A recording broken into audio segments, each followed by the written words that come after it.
Selamat pagi sahabat Tribuners yang saya hormati dan saya muliakan. Pagi hari ini topik inspirasi bisnis membangun perusahaan outsourcing security yang terpercaya. Di studio sudah bersama kami Bapak Dr. Andriansan Surdaso, Sarjana Manajemen MM, Direktur PT Wira Pradana Mukti. Selamat pagi Pak Andriansan, apa kabarnya? Selamat pagi Pak Senet, kabar baik ya. Selamat pagi para Tribuners ya. Senang hari ini diundang oleh Pak Senet dan Tribun ya, berkesempatan hadir membagi atau sharing ya, kita punya pengalaman lah Pak Senet. Terima kasih Pak Andriansan sudah berkenan untuk hadir di studio Tribun Medan yang selalu menginspirasi sahabat Tribuners. Nah, ini menarik ini. PT Wira Pradana Mukti atau kita katakan nama kerennya Wira Security Organizer ya Pak Andriansan ya. Ini perusahaan security service yang sudah berdiri sejak 2003. Jadi Bapak Ibu sahabat Tribuners bisa bayangkan, membangun perusahaan melewati setahun demi setahun itu tidak mudah, dan bisa sampai hari ini 18 tahun ini adalah saya katakan adalah sebuah perjalanan dan pencapaian yang luar biasa sekali. Karena di dalam organisasi itu banyak sekali aspek yang harus dipantau, kemudian dievaluasi dan dikuatkan secara terus-menerus sehingga perusahaan dapat maju dan berkembang untuk jangka waktu yang lama ya. Bukan hanya aspek marketing, membuat orang kita ada jasa service seperti yang ada pada sebuah perusahaan, tetapi aspek finansial, membina SDM, proses sistem, standard operating procedure, termasuk leadershipnya juga harus sangat kuat dan diperhatikan secara terus-menerus.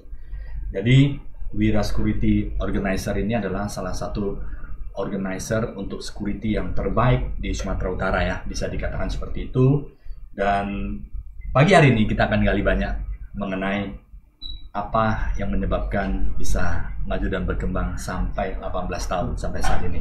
Nah, dan saat ini sudah ada lebih 1.000 personel ya, Pak Andriansan ya?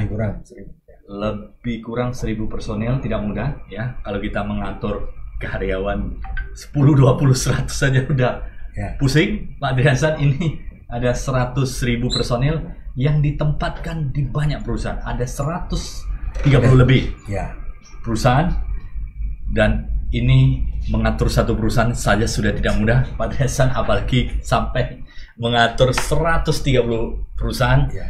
Bagaimana how to control, how to communication ya, how to leading mereka, how to development mereka. Ini adalah saya katakan adalah sebuah ilmu yang sangat luar biasa sekali.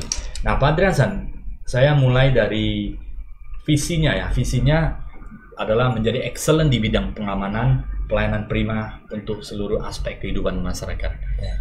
Dan misi adalah menegakkan disiplin bersama, kerjasama, dan memahami SOP serta dengan tegas ya dan bertanggung jawab. Ini Pak Andriansan cerita sedikit. Visi ini bagaimana bisa menjadi inspirasi dari perusahaan Wira Security Organizer ini sehingga menjadi sebuah energi dan mengatur, sekali lagi ya Pak Andriansan, mengatur 1-2 perusahaan itu sudah tidak mudah, apalagi menempatkan security ke 130 lebih perusahaan. Inspirasinya seperti apa?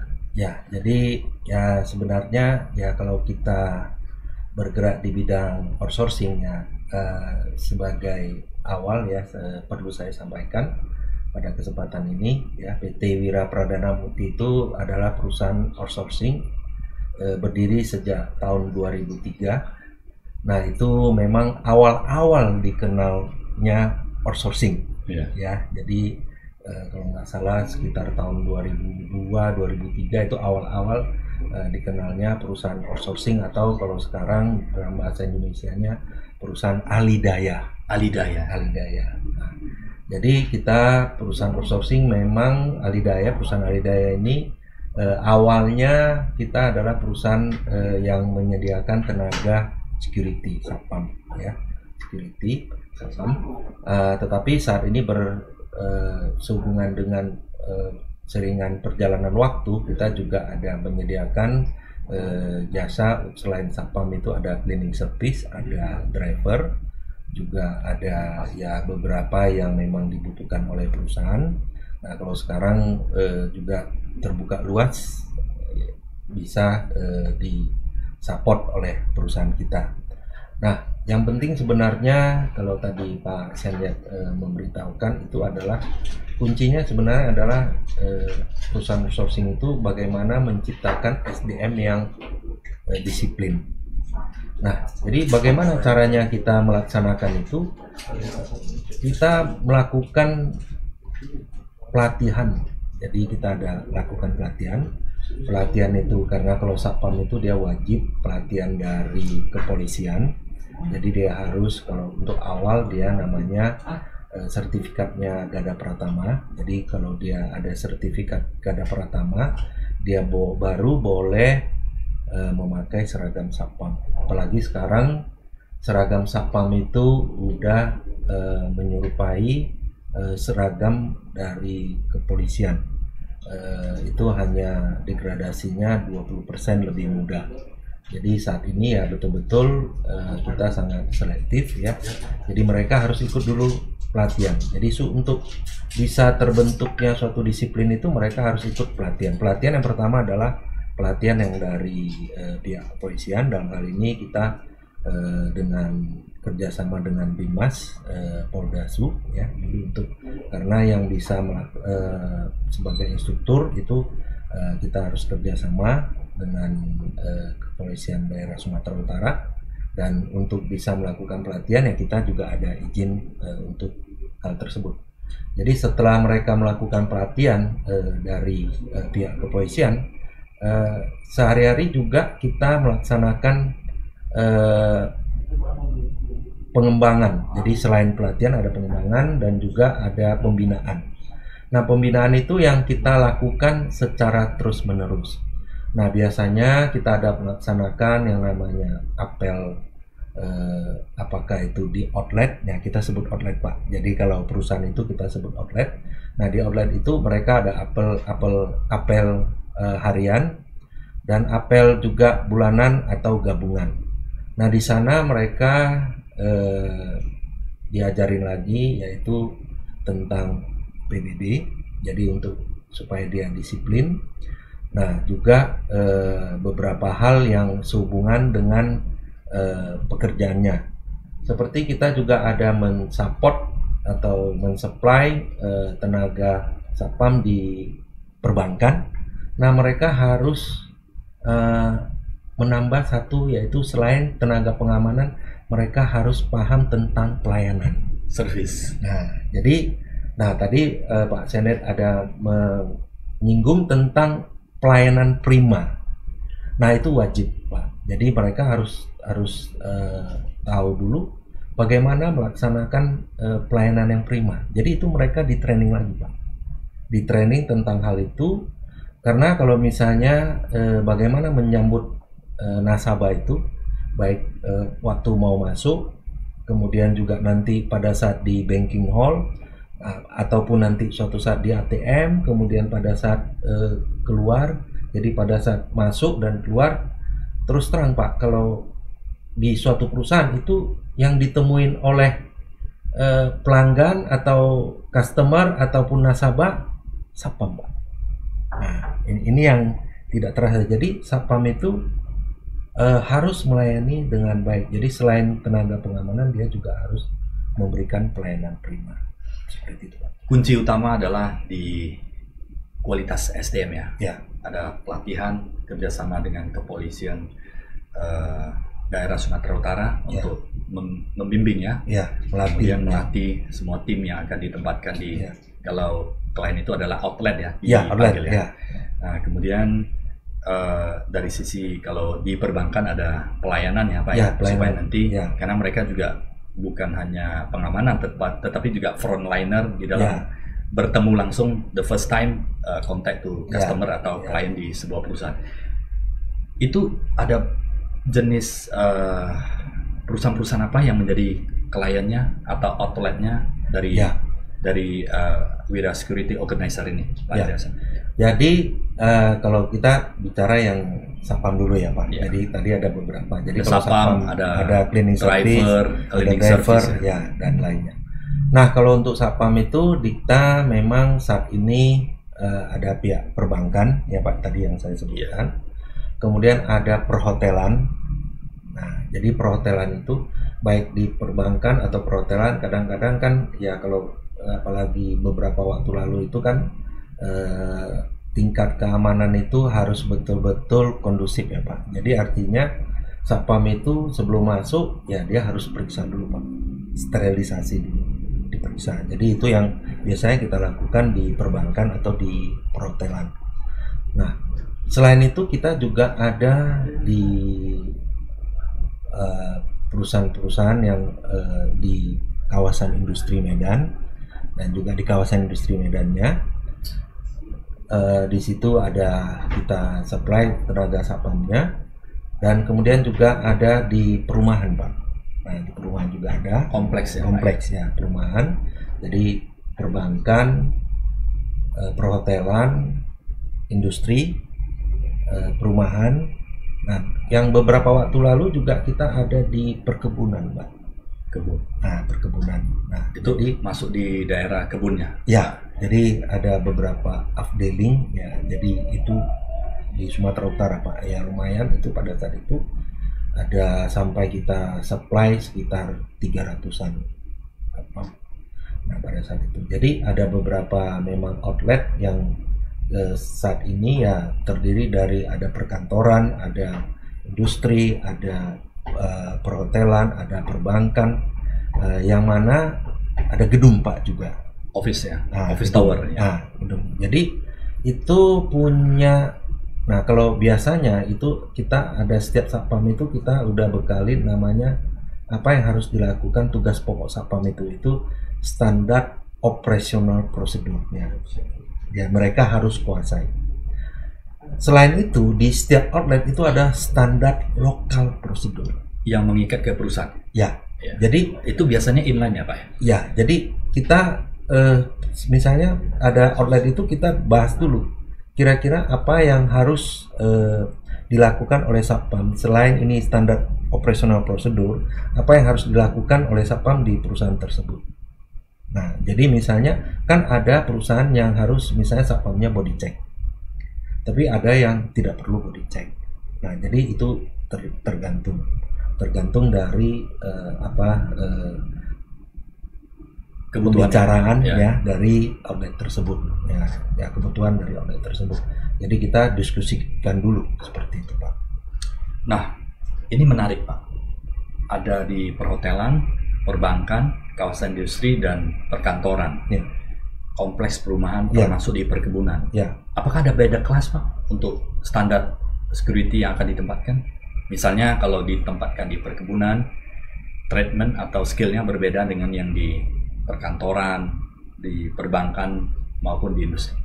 Ya, tapi kalau dia masuk di seperti di perbankan ya Pak, di perbankan atau di perhotelan, nah itu selain dia memahami tentang tugasnya sebagai pengamanan, dia perlu juga memahami tentang bagaimana memberikan pelayanan yang prima. Maksud pemikiran dari yang ada adalah apakah hanya untuk perbankan dan pelayanan ini tidak juga diberikan kepada seperti di industri dan kemudian office tower dan sebagainya. Nah kalau kita kebanyakan memang pelayanan itu kita juga sudah beritahukan kepada mereka. Tapi kadang ada outlet-outlet yang khusus, mereka berikan training khusus Pak. Nah, training khusus. Jadi pelayanannya bagaimana, apa yang harus dilakukan menghadapi customer, pelanggan, dan bagaimana menghadapi tamu yang datang, mereka sudah memahami. Tapi ada hal-hal yang khusus, nah itu diberikan training dari outlet tersebut, dan maksudnya dari perusahaan itu yang memberikan pelatihannya Pak. Jadi supaya mereka lebih memahami, dan karena begini Pak, khususnya misalnya di perbankan ya Pak, itu ada biasanya disebut mysterious shopper. Mystery shopper ya? Ya, ada seperti itu. Artinya mereka yang melakukan penilaian, Pak. Penilaian semua, Pak. Maksudnya bukan hanya Satpam ya, semua. Tapi pasti dia ketemuin dulu pertamanya Satpam, Pak. Dan itu tidak tahu tuh, karena bukan pihak outlet yang melakukan, independen ya. Jadi ada independen yang melakukan penilaian. Memang penilaian itu ada beberapa, Pak. Ada yang dari mystery shopper, ada yang dari outlet. Nah, jadi itu kita targetnya kalau dari 1 sampai 5, Pak. Skala 1 sampai 5. Kita itu harus berada di 4,8. Itu memang standar dari sebuah pelayanan perbankan ya? Ya, perbankan. Jadi dia harus seperti itu. Dan itu memang levelnya agak tinggi ya, Pak ya? Ya. Nah, level di tinggi itu maksudnya kalau begini, Pak. Kalau kita di perbankan otomatis kompensasinya pasti lebih tinggi. Ya, lebih tinggi itu. Ibaratnya ada nilai, ada service lah ya, Pak ya. Seperti itu. Artinya beda Pak ya. Dengan value yang diberikan dan ekspektasi yang tinggi, tentunya ada gain value yang tinggi juga di sana ya. Ada beda ya, Pak ya? Beda. Dari segi kompensasinya ada beda. Beda. Jadi orang-orang yang ditempatkan di perbankan juga beda. Levelnya kan, beda. Level beda level ini pelayanannya beda. Ya, jadi maksudnya begini, Pak. Jadi kita sistemnya kan misalnya kalau untuk proses rekrutmen itu kan kita udah direkrut, kemudian di situ ada interview, kemudian ada di tes. Tes itu kita juga bertahap dari personalia, dari kabak operasional, dari manajer, dan terakhir itu ketemunya direktur, Pak. Oke. Dan direktur harus ketemu? Ya, ketemu, Pak, direktur. Jadi kita tes lagi, Pak, bagaimana kesiapan dia. Bagaimana dia tahu itu tugas Satpam itu apa, begitu. Kita tes lagi, Pak. Kemudian kita tes dasar PBB-nya, dia memahami nggak, gitu. Nah, kalau nggak memahami, udah kita suruh belajar lagi, Pak. Baru nanti datang lagi. Datang lagi. Nah, jadi harus betul-betul itu. Habis itu baru nanti kita kalau yang belum pendidikan baru ikut pendidikan di Polda. Garda Pratama ya. Garda Pratama. Tetapi kita juga ada kerjasama dengan untuk membentuk disiplin mental mereka. Kita ada kerjasama dengan Armet juga, Pak. Oke. Nah, di sana dia di apa namanya latihan penyegaran lah, atau latihan pengenalan dulu, Pak. Begitu. Jadi kadang pengenalan, jadi supaya dia mentalnya itu bagus, Pak. Ini kalau Satpam ya harus seperti itu, Pak. Itu ada berapa SOP yang harus security ini pahami dan menjadi pegangan sebelum mereka ditempatkan di klien? Ya, yang pertama itu, Pak, misalnya begini, Pak. Satpam itu hadirnya misalnya jam 7. Itu harus jam 7 ya, Pak. Ya. Dia harus hadir 30 menit sebelum jam 7, Pak. Itu SOP-nya. Kemudian dia tidak boleh merokok pada saat bertugas. Kemudian juga sikap tampannya harus ada, kumis itu dicukur, rambut harus rapi, jenggot tidak ada. Kemudian tidak boleh mencuri, itu SOP-nya, Pak. Tidak boleh melakukan tindakan asusila, tidak boleh terlibat ataupun narkoba. Nah, jadi tidak boleh juga tidur pada saat tugas. Nah, itu penting, Pak. Kemudian tidak boleh main HP pada saat tugas, Pak. Nah, tidak boleh melawan atasan. Nah, itu SOP yang harus dia lakukan. Kemudian kalau misalnya ada beberapa hal kan juga di outlet itu kalau ada SLP misalnya, ya sebenarnya ini juga standar ya. Kalau misalnya ada tamu yang datang, harus tinggalkan identitas, kemudian harus catat di buku laporan, seperti itu, Pak. Dengan outlet sebanyak 130, pasti indisipliner pasti ada dijumpai misalnya, walaupun yang minor ya, Pak ya. Itu kira-kira bagaimana mengantisipasinya? Ya, mengantisipasi dan menanganinya supaya excellent service dari perusahaan itu senantiasa tinggi dan menjadi kepercayaan dari klien. Ya, jadi kita buat begini, Pak. Di struktur organisasinya PT Wira Pradamuna Mukti itu ada direktur, kemudian ada manajer, kemudian ada lagi kabak operasional. Nah, kabak operasional, di bawah kabak operasional kita ada namanya koordinator rayon, Pak. Jadi 130 itu kita bagi 5 rayon. Jadi misalnya contoh ya, Pak, ini rayon arah ke Tanjung Merawa, ini rayon arah ke Belawan, ini rayon arah ke Binjai, ini rayon di kota. Ada juga nanti yang di luar kota. Jadi kita bagi jadi 5 rayon, Pak. Itu koordinator rayon dia melakukan pengawasan, Pak.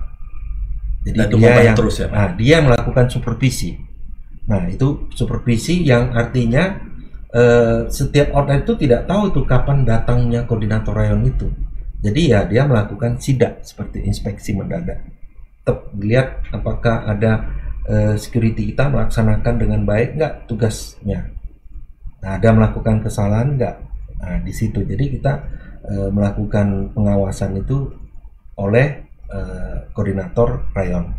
Nah, memang di setiap outlet itu ada leadernya, Pak.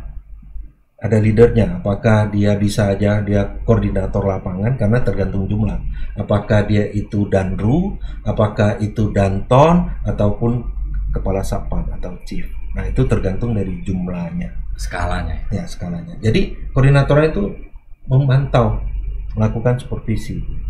Nah, jadi kita memang ya ada bertahap. Nah, kadang juga kita melakukan Kabaops itu melakukan juga pengawasan. Jadi bukan hanya koordinator, Kabaops juga bisa datang ke outlet. Nah, kita Pak, itu kita kan juga ada di struktur itu marketing. Marketing itu Pak, kita melakukan komunikasi dengan outlet. Jadi marketing kan dia juga bina hubungan. Oke. Jadi bukan hanya marketing dia pada saat dia mau tanda tangan kontrak aja Pak datangnya, bukan. Tapi ada marketing dia datang, ya. Nah dia datang kepada perusahaan itu, ya pimpinan perusahaan itu, kemudian dia melakukan komunikasi. Kira-kira ada hal-hal yang tidak dilaksanakan dengan baik nggak oleh satpam kita. Nah, jadi nanti diberitahukan kepada marketing. Marketing akan menginfokan kepada Kabaops. Kabak operasional boleh teruskan ke rayon. Jadi seperti itu. Jadi kita sebenarnya melakukan pengawasan itu bukan hanya atasannya langsung, Pak. Jadi ada beberapa yang mengawasin kita punya satpam.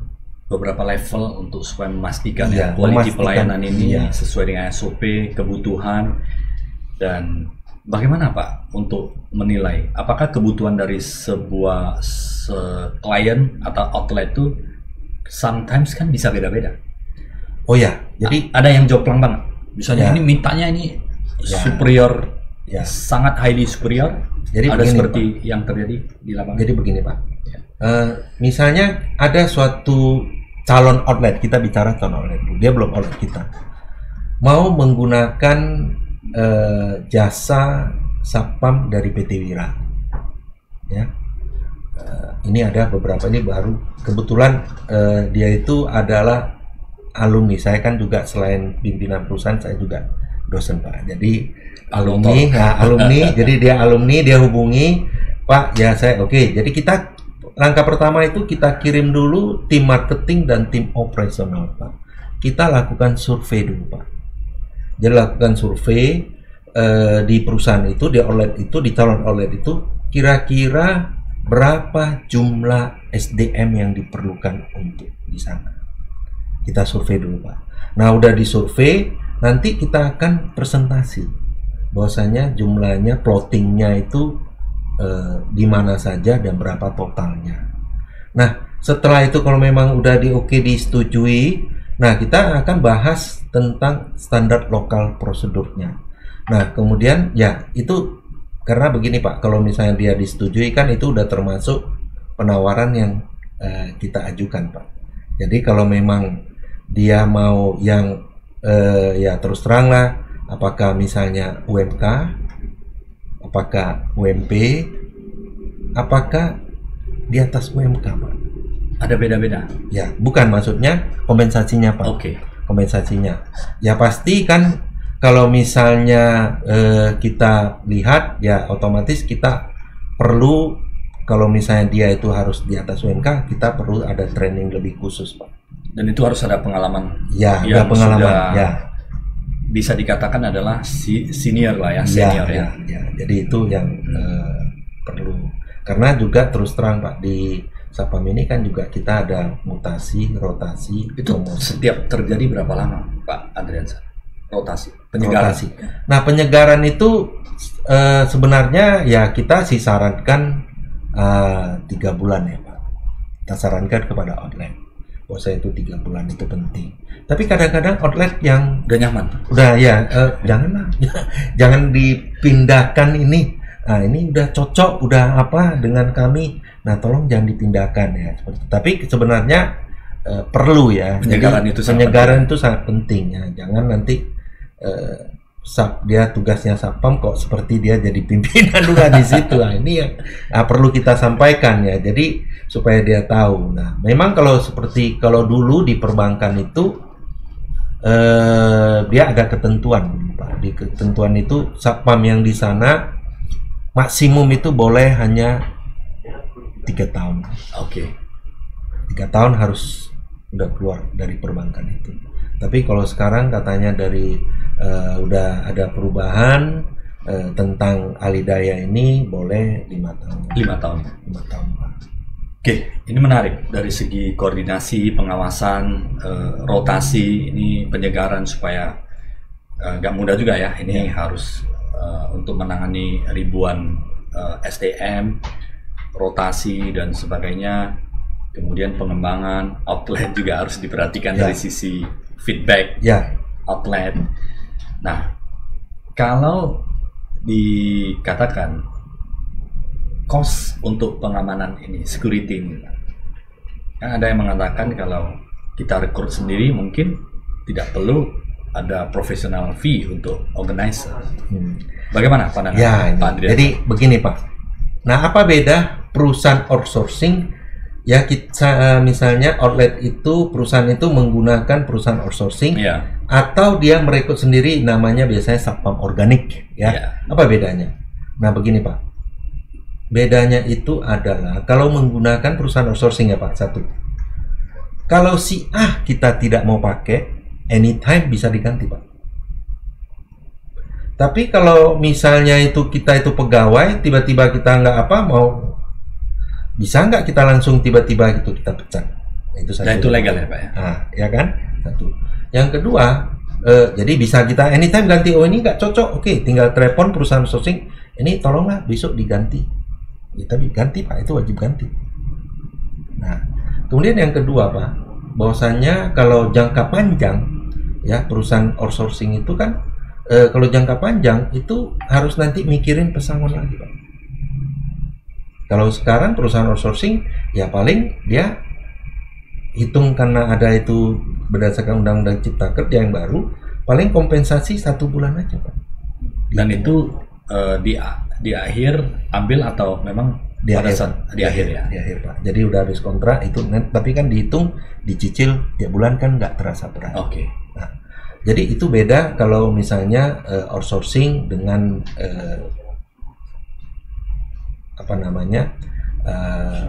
yang direkrut sendiri, organik namanya, itu satpam organik.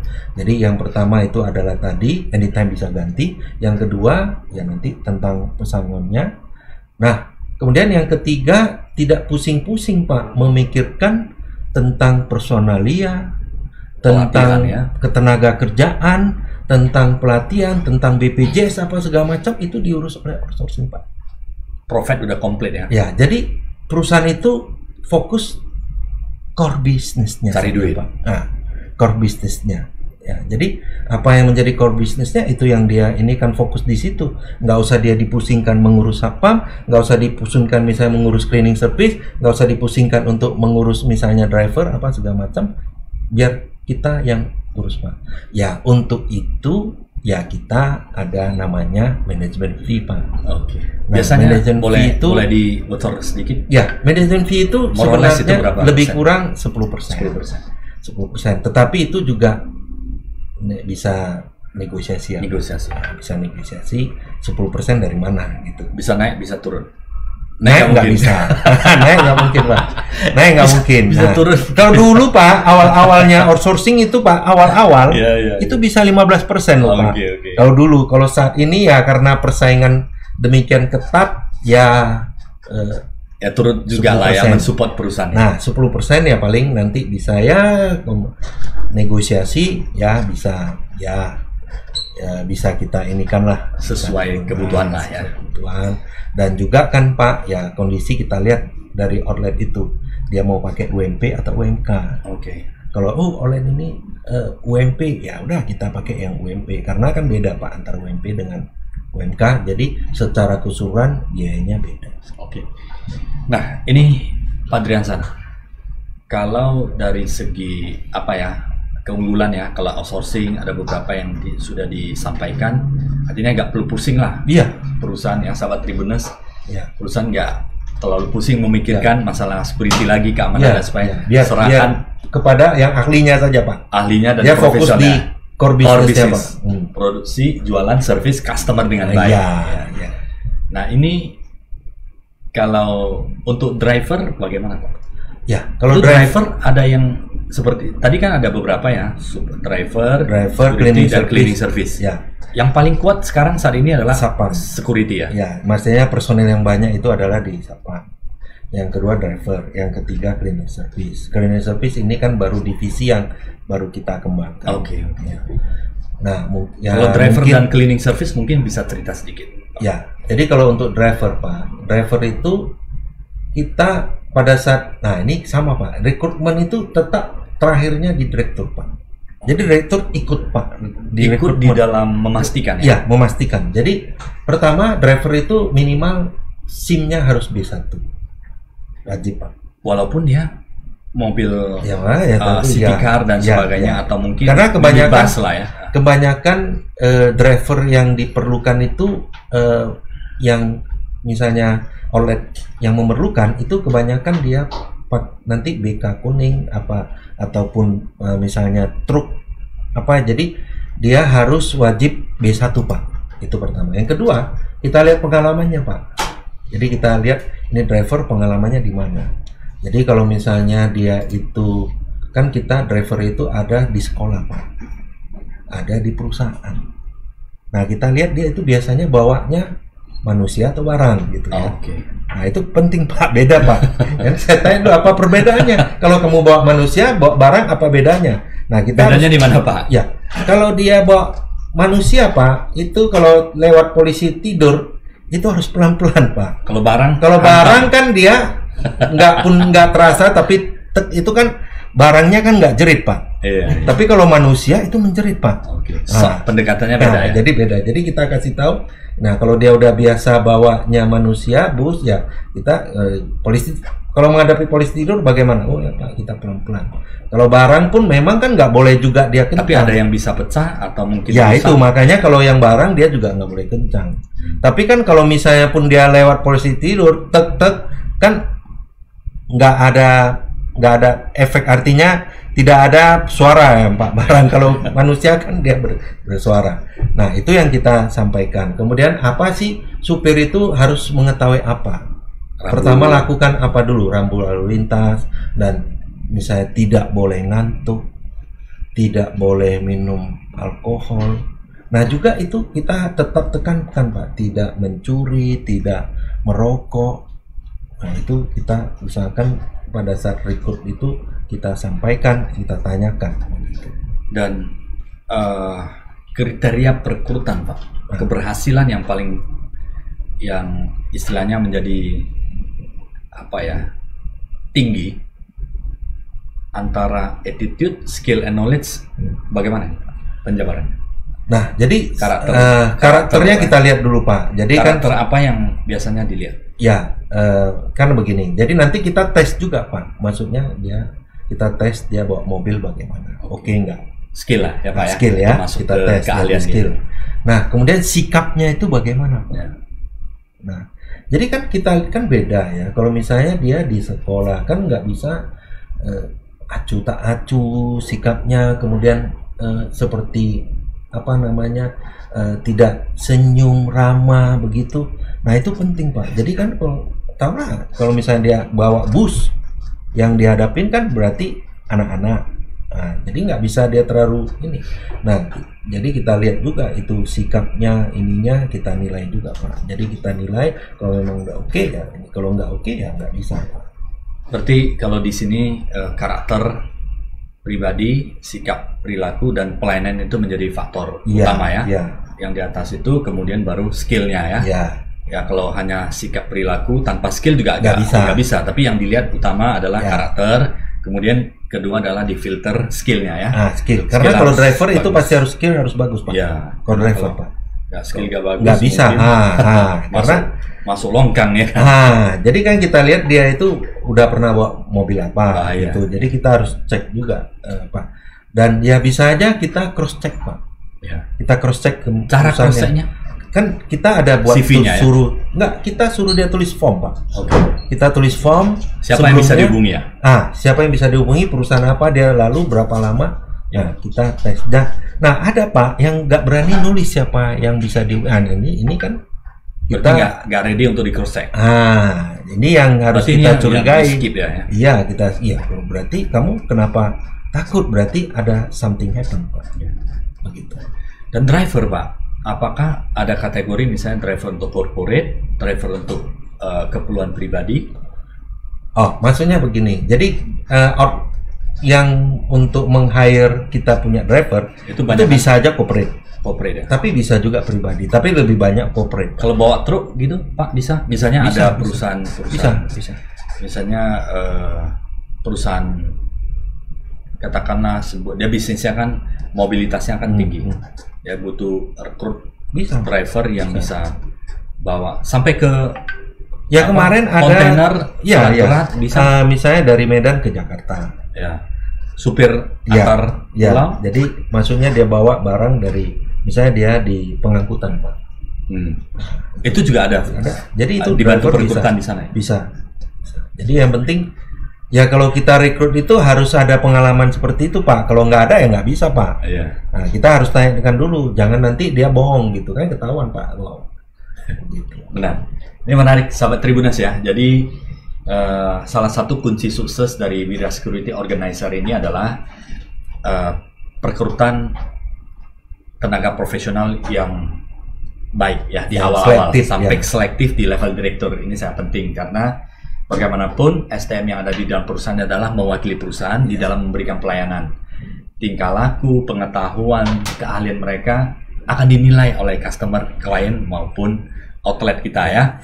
Jikalau ada terjadi masalah, maka nama baik perusahaan juga akan menjadi persoalan. Walaupun situasi kompetisi semakin berkembang pesat saat ini ya. Tapi tidak, saya katakan bisa bertahan dan tumbuh berkembang melayani 130 customer itu adalah sebuah perjalanan yang tidak mudah. Apakah sampai 18 tahun ini number of client atau outlet itu bertambah terus, Pak? Setiap tahun ada mengalami peningkatan? Ya, setiap tahun ada peningkatan, tetapi kondisi pandemi ada turun sedikit lah Pak. Banyak perusahaan yang ada dampak juga sedikit, dampak. Turun sedikit itu kadang pengurangan bukan outletnya Pak, personilnya. Pengurangan personilnya. Nah, jadi untuk itu sebenarnya kan mungkin para Tribuners juga bertanya-tanya atau Pak Sen juga bertanya-tanya, apa sih yang harus dilakukan supaya bisa sampai lebih kurang 18 tahun itu menjadi perusahaan outsourcing yang terpercaya Pak. Jadi sebenarnya yang pertama itu adalah harus punya tim yang solid, harus ada teamwork. Nah, jadi makanya tadi yang teamwork, saya beritahukan, nah, harus ada teamwork. Jadi kita set sedemikian rupa sehingga kalau ada sesuatu hal terjadi, mereka sudah tahu, outlet itu sudah tahu menghubungi ke siapa Pak. Itu penting. Jadi kecepatan kita menghandle itu sangat penting. Ada rantai komando yang jelas. Ada yang jelas. Nah, kemudian juga terus terang kita pengalaman Pak. Jadi kan kadang-kadang orang melihat udah berapa lama perusahaan ini berdiri dan outlet apa saja yang dihandle. Nah kita kasih tahu Pak. Nah perbankan itu udah cukup lama kerjasama dengan kita Pak. Nah, seperti itu. Itu menjadi pengalaman ya. Kemudian yang ketiga itu adalah memberikan pelayanan yang prima tadi yang saya sampaikan Pak. Nah, pelayanan prima ya, bagaimana kita handal, bagaimana kita mempunyai empati, bagaimana kita punya kesigapan, bagaimana kita supaya orang percaya gedung kita. Nah itu penting juga Pak. Jadi Wira ini di mana ya perusahaannya? Nah, kita beritahukan kita berada di Jalan Gatot Subroto. Enggak Pak, Gatot Subroto. Gatot Subroto ya. Gatot Subroto nomor 32A ya, depan Brastagi 2. Oke. Nah jadi kita kasih tahu, jadi mereka bisa nampak gedung kita. Jadi betul enggak seperti itu. Ada resmi lah. Nah jadi itu biasanya representatif di kualitas pelayanan tangible-nya ya. Di tangible-nya Pak. Ya. Jadi sahabat Tribuners, Pak Dr. Andriansan selain direktur di Wira Security Organizer juga adalah dosen senior ya. Sudah sangat senior, bahkan menjadi asesor sekarang ya. Ya, asesor BKD. Menilai kinerja dosen. Dan penelitian juga banyak di bidang pelayanan dan marketing ya. Ya, marketing. Nah, ini Pak Andriansan, mengapa kalau ada kalimat singkat, kenapa harus memilih Wira Security Organizer? Oh, maksudnya misalnya kalau outlet ya Pak. Jadi outlet kenapa dari itu sisi harus customer outlet? Kenapa harus memilih Wira Security Organizer? Ya, kan banyak yang mungkin cost operational mereka lebih rendah, kantor mereka lebih simple. Mungkin sekarang sudah berkembang menjadi startup yang mungkin office sangat minimal, tetapi teknologi kontrol mereka juga menjadi lebih maju dan sebagainya. Ini bagaimana menghadapi disrupsi ya, katakan seperti itu ya, karena sebagian juga mungkin akan tergantikan oleh CCTV ya Pak ya. CCTV dan kemudian robotik dan sistem yang terbarukan di bidang kontrol sistem. Ini bagaimana menghadapi situasi saat ini Pak? Ya, jadi dan membuat outlet itu tetap percaya. Ya, terus terang Pak, di tahun kita saat ini Pak, itu kalau misalnya Satpam itu kita kan penting itu Satpam itu ada melakukan patroli Pak. Itu penting supaya memastikan area pengamanannya, karena Satpam kan dia polisi di tempat kerjanya Pak, punya kewenangan terbatas dan dia harus melakukan pengawasan patroli Pak. Nah pada saat ini kita patroli, kita juga dia itu harus mengirim foto dengan ada GPS-nya Pak, jadi nggak bisa bohong. Jadi ada di kunci lokasinya. Kunci lokasinya. Location lock ya. Ya. Dan juga ya kita kerjasama dengan perusahaan yang menyiapkan aplikasi bisa mendeteksi kehadiran dari personil, kapan dia masuk, kapan dia keluar. Mobilitasnya. Jadi juga bisa tahu dia punya di mana saja dia kondisinya. Ya memang dengan catatan sekarang ya dia punya gadgetnya harus on Pak. Harus on. Jadi kalau yang tidak disiplin, tidak technology minded itu mungkin udah mulai ketinggalan. Walaupun apa ya, katakan adalah profesinya sebagai security, tetapi sekarang teknologi menjadi peranan penting ya. Jadi ini makanya kita juga kerjasama dengan untuk menyiapkan aplikasi sehingga kita bisa memantau kita punya anggota Pak. Seperti itu. Apakah ada terpikir nggak Pak Andriansan suatu hari kemungkinan misalnya security system itu dikontrol by room Pak? Kalau di teknologi produksi itu sudah terjadi, misalnya di produksi ya ada mesin yang sangat banyak sekali, luas berhektar-hektar, tetapi kontrolnya by kamera, dan kamera ini akan inline dengan operator yang akan melaksanakan apakah itu maintenance dan sebagainya. Apakah kemungkinan ini terjadi? Ya, jadi itu bisa Pak. Jadi terus terang ini di Jakarta sudah Pak. Nah, tapi di Medan kan kadang-kadang untuk menyiapkan itu infrastrukturnya perlu biaya atau budget yang cukup besar Pak. Jadi itu kan teknologi Pak. Jadi di sana ada dipasang banyak CCTV ya. Orang SDM-nya paling di yang control room, di CCTV room, kemudian hanya beberapa. Dan itu skillnya tinggi. Nah, kemudian mungkin dia itu udah pakai drone Pak. Ya. Nah, untuk memantau yang daerah yang begitu cukup luas, nah nggak perlu begitu banyak orang. Itu kalau di Jakarta sudah terjadi ya? Sudah terjadi. Nanti akan terjadi juga. Akan terjadi di Medan, ya. Pak. Karena control by system kita bisa melihat dan bukti autentik rekaman semua ada. Tinggal jika ada masalah langsung turun ke lapangan untuk handle. Atau mungkin alarm ya seperti itu ya.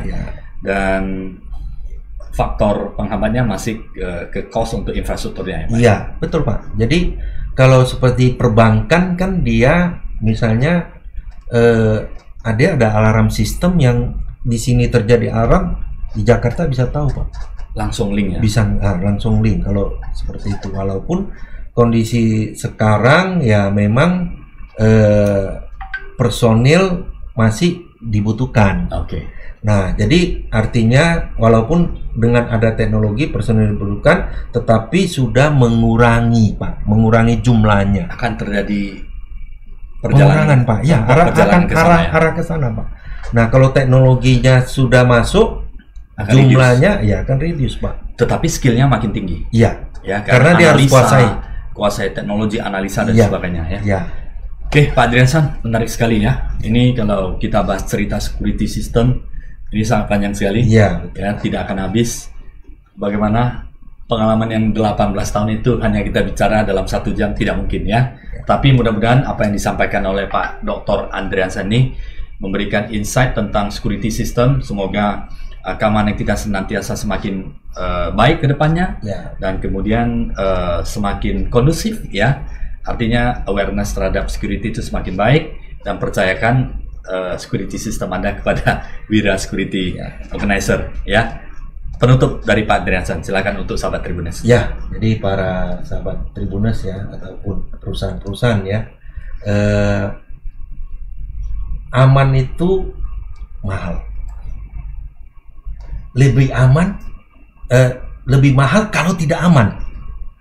Nah, jadi ini yang perlu dipahami. Artinya kalau ada terjadi ketidakamanan, kita mengeluarkan dana lebih besar. Jadi artinya kita harapkan itu betul-betul di perusahaan itu harus sangat memperhatikan tentang keamanan. Nah, tentang keamanan. Jadi percayakanlah Satpam itu kepada perusahaan outsourcing supaya tidak pusing di kemudian hari. Karena sudah ada sistem yang profesional ya. Ya, jadi kan jangan nanti pusing ya. Karena ini udah pernah terjadi, Pak. Jadi ini ada pernah terjadi di salah satu outlet kita, ya. Jadi dia pertama menggunakan outsourcing, terus di HRD-nya memberitahukan, ini udah jangan outsourcing, organik saja. Tapi jumpa lagi kita, Pak, setelah lebih kurang 20 tahun. 20 tahun, Pak.